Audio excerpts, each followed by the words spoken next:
Des semis d'essence à croissance rapide en pépinière. Dans ce périmètre du Centre d'études, de recherche et de formation forestière, il y a de la matière pour la célébration de la JNA, Journée nationale de l'arbre, où toutes les espèces sont visées.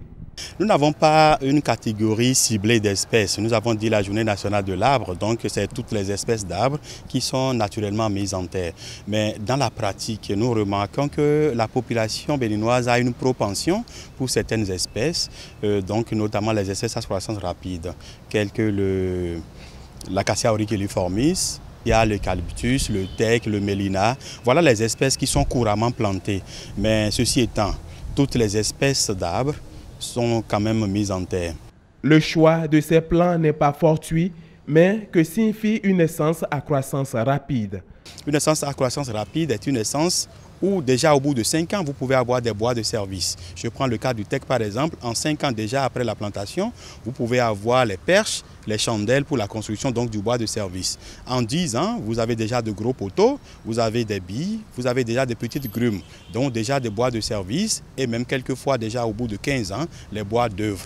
Même si le bienfait de ces différentes espèces n'est plus à démontrer, il faudra tenir compte de la spécificité des zones agroécologiques pour voir prospérer ces essences. C'est vrai que nous avons 8 zones agroécologiques. Toutes ces 8 zones vont trouver les espèces qui correspondent à l'écologie, au climat de cette région. Toutes ces zones trouveront des espèces qui seront adéquates de Cotonou jusqu'à Malanville, de Sémé jusqu'à Ilakondi. Toutes les espèces qui riment très bien avec ces climats seront mises en terre. À la plage, c'est peut-être des cocotiers.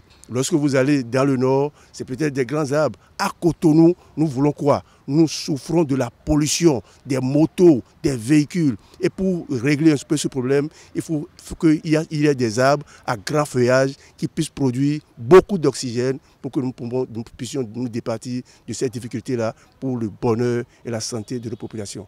Arbres, énergie et économie verte, c'est le thème de cette 33e édition de la Journée nationale de l'arbre. Une façon pour le gouvernement de susciter l'esprit d'entrepreneuriat forestier. Mais 32 ans après, le bilan n'a pas comblé toutes les attentes. Depuis 1985 que cette initiative est née, si on fait un peu le point et le bilan, on constate qu'il ne reste pas grand-chose des plans qui ont été mis en terre.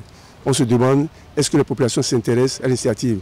Est-ce qu'elles y trouvent leurs intérêts? Il faut cesser avec l'approche top-down et maintenant, ce qui marche, c'est l'approche participative.